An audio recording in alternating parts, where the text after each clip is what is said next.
Hi ನಮಸ್ತೆ, good morning, welcome back to my YouTube channel, Chinmay Shetty YouTube channel. ಇವತ್ತು ಮನೆಯಲ್ಲಿ ಬಾಳೆಕಾಯಿ ಬಜ್ಜಿ ಮಾಡೋಣ ಅಂತ ಅಂದ್ಕೊಂಡಿದ್ದೀನಿ. ನಮ್ಮ ಮನೇಲಿ ಹೇಗೆ ಬಾಳೆಕಾಯಿ ಬಜ್ಜಿ ಮಾಡ್ತೀವಿ ಅಂತ ತೋರಿಸ್ತೀನಿ, ಬನ್ನಿ. ರುಚಿಯಾಗಿ ಖಾರವಾಗಿ ಬಾಳೆಕಾಯಿ ಬಜ್ಜಿ ಹೇಗೆ ಪ್ರಿಪೇರ್ ಮಾಡೋದು ನೋಡೋಣವಾ? 6 ಜನಕ್ಕೆ ಆಗೋಷ್ಟು ಪ್ರಿಪೇರ್ ಮಾಡ್ತಾ ಇದ್ದೀನಿ. ಇವಾಗ ಬಾಳೆಕಾಯಿನ ನೀರಲ್ಲಿ ಕ್ಲೀನ್ ಮಾಡ್ಕೊಳ್ಳಿ.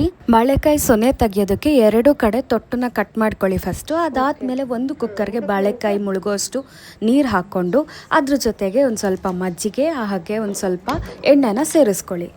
ಇದನ್ನು 2 ವಿಷಲ್ ಕೂಗ್ಸಿದ್ದೆ, ಗಟ್ಟಿಯಾಗಿತ್ತು, ಹಾಗಾಗಿ ಮತ್ತೆ ಇನ್ನೊಂದು ವಿಷಲ್ ಕೂಗ್ಸಿದ್ದೀನಿ. ಸೊ ನೀವು 3ರಿಂದ 4 ವಿಷಲ್ ಕೂಗಿಸಿ ಸರಿಯಾದ ಹದದಲ್ಲಿ ಬೇಯುತ್ತೆ. ಆವಾಗ ಸ್ವಲ್ಪ ಹೊತ್ತು ಬಿಟ್ಟು ಬಾಳೆಕಾಯಿ ತಣ್ಣಗಾದ್ಮೇಲೆ ಇದ್ರದ್ದು ಸಿಪ್ಪೆ ಎಲ್ಲ ತೆಗೆದ್ಬಿಟ್ಟು ಸ್ಮ್ಯಾಶ್ ಮಾಡಿ.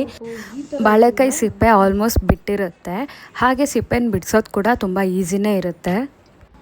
ಇದಕ್ಕಿವಾಗ ಖಾರ ರುಬ್ಕೊಳ್ಳೋದಕ್ಕೆ ನಿಮ್ಮ ರುಚಿಗೆ ತಕ್ಕಷ್ಟು ಖಾರನ ಸೇರಿಸ್ಕೊಳ್ಳಿ, ಅಂದರೆ ಮೆಣಸಿನ್ಕಾಯಿನ ಸೇರಿಸ್ಕೊಳ್ಳಿ. ನಾನಿಲ್ಲಿ 3 ಮೆಣಸಿನ್ಕಾಯಿನ ಬಳಸ್ಕೊಳ್ತಾ ಇದ್ದೀನಿ. ಹಾಗೆ ಒಂದು ಸ್ವಲ್ಪ ಜೀರಿಗೆ, ಸ್ವಲ್ಪ ಉಪ್ಪನ್ನ ಸೇರಿಸ್ಕೊಂಡು ತರಿಯಾಗಿ ರುಬ್ಕೋಬೇಕು. ಹಾಗೆ ಇದಕ್ಕೆ ಸ್ಮ್ಯಾಶ್ ಮಾಡಿ ಇಟ್ಕೊಂಡಿದ್ದೀವಲ್ಲ, ಆ ಬಾಳೆಕಾಯಿನ ಹಾಕಿ ಮತ್ತೆ ಒಂದು ಸಲ ರುಬ್ಕೋಬೇಕು. ಮಧ್ಯದಲ್ಲಿ ನೀರು ಸೇರಿಸ್ಕೊಳ್ತಾ ರುಬ್ಕೊಳ್ಳಿ. ಈಗ ರುಬ್ಕೊಂಡಿರೋ ಬಾಳೆಕಾಯಿ ಮತ್ತು ಖಾರನ ಒಂದು ಬೌಲ್ಗೆ ಟ್ರಾನ್ಸ್ಫರ್ ಮಾಡ್ಕೊಳ್ಳಿ. ಇದಕ್ಕಿವಾಗ ಸ್ವಲ್ಪ ಹುಳಿಯಾಗಿರೋ ಮಜ್ಜಿಗೆನ ಸೇರಿಸ್ಕೊಳ್ತಾ ಕಲಿಸ್ಕೋಬೇಕು. ಇದಕ್ಕೆ ಮಜ್ಜಿಗೆ ಬೇಕಾದರೂ ಹಾಕ್ಕೋಬೋದು, ಇಲ್ಲಾಂದರೆ ಮೊಸರನ್ನ ಕೂಡ ಸೇರಿಸ್ಕೋಬೋದು.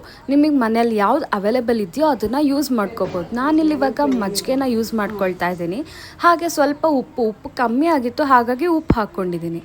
ನಮಗೆ ಯಾವ ಕನ್ಸಿಸ್ಟೆನ್ಸಿಲಿ ಬೇಕೋ ಆ ಕನ್ಸಿಸ್ಟೆನ್ಸಿಗೆ ಬರೋ ತನಕ ಮಜ್ಜಿಗೆ ಹಾಕ್ಕೊಂಡು ಕಲಿಸ್ಕೋಬೋದು. ಇದನ್ನು ರೈಸ್ ಜೊತೆಗೆ ಅಥವಾ ಚಪಾತಿ ಜೊತೆಗೆ ಇಲ್ಲ ಈವ್ನಿಂಗ್ ಸ್ನ್ಯಾಕ್ಸ್ ಟೈಮಿಗೆ ಕೂಡ ಮಾಡ್ಕೋಬೋದು. ನಾನಿವತ್ತು ಸೋಯಾ ಚಂಕ್ಸ್ ಟಿಕ್ಕಿ ಜೊತೆಗೆ ಹಾಗೆ ರೈಸ್ ಜೊತೆಗೆ ತಿನ್ನೋದಕ್ಕೆ ಅಂತ ಮಾಡ್ಕೊಂಡಿದ್ದೀನಿ. ಯಮ್ಮಿ. ಈ ಹೊಸ ಥರದ ಬಾಳೆಕಾಯಿ ಬಜ್ಜಿನ ನೀವು ಮನೇಲಿ ಒಂದ್ಸಲ ಟ್ರೈ ಮಾಡಿ, ಹೇಗಿದೆ ಅಂತ ಕಮೆಂಟ್ ಮಾಡಿ ತಿಳಿಸಿ. ಓಕೆ, ಬಾಯ್.